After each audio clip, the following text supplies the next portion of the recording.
नमस्कार दोस्तों, आपका स्वागत है वॉइस वर्ल्ड में। मैं आपको बताऊंगा कि कैसे पंजशेर घाटी में अहमद शाह मसूद के बेटे अहमद मसूद ने तालिबान के खिलाफ विरोध का बिगुल फूंक दिया है और क्या पंजशेर घाटी तालिबान के लिए वाकई खतरे की घंटी साबित होगा और फिर तालिबान क्या करेगा। अहमद शाह मसूद का बेटा अहमद मसूद पंजशेर में है।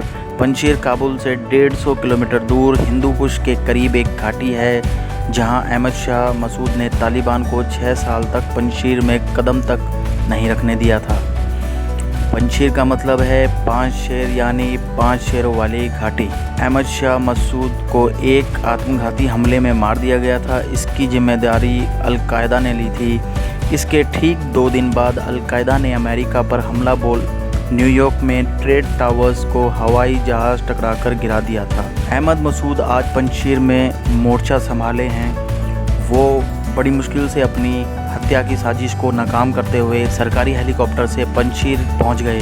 वहां हर घंटे तालिबान के खिलाफ सेना एकजुट हो रही है। अहमद मसूद कह रहे हैं कि अमेरिका को उनकी मदद करनी चाहिए। उनका कहना है कि उनके पास हथियार हैं पर ये सब काफ़ी नहीं है। उन्होंने अमेरिका के एक अखबार में लिखा है कि उनको अंदाज़ा था कि अफ़गानिस्तान को एक दिन ये सब देखना पड़ सकता है, इसलिए वह पहले से इसकी तैयारी कर रहे थे। उन्होंने लिखा है कि नेशनल रेजिस्टेंस फ्रंट तालिबान से लड़ने के लिए तैयार है, बस उनको मदद चाहिए। अजहर मसूद के लड़ाकों ने उत्तरी मसांग में पुल उड़ाकर तालिबान के सप्लाई रूट को ख़त्म किया।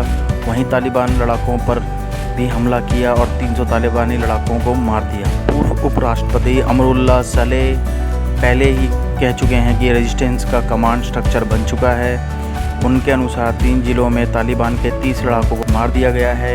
ये तीनों ज़िले काबुल से 100 किलोमीटर दूर पड़ते हैं। यहाँ के लोगों की नज़र पंजशेर में जमा हो रहे रेजिस्टेंस की तरफ है। पंजशेर ताजिक मुजाहिदीनों का सबसे बड़ा बेस है। यहाँ अहमद शाह मसूद ने कई बार काबुल को चुनौती दी है। पहले जब रशिया ने अफगानिस्तान पर चढ़ाई की थी तब मसूद ने रूस के दांत खट्टे किए। उसके बाद 1996 में तालिबान ने अफगानिस्तान पे कब्जा कर लिया था, पर पंजशेर में मसूद को हरा नहीं पाए थे। लेकिन उनके बेटे और रेजिस्टेंस फोर्स के लिए कई दिक्कत है। पहली दिक्कत यह है कि अमेरिका ने तालिबान से समझौता किया है। वो पहले अपने लोगों को निकालने में लगे हुए हैं।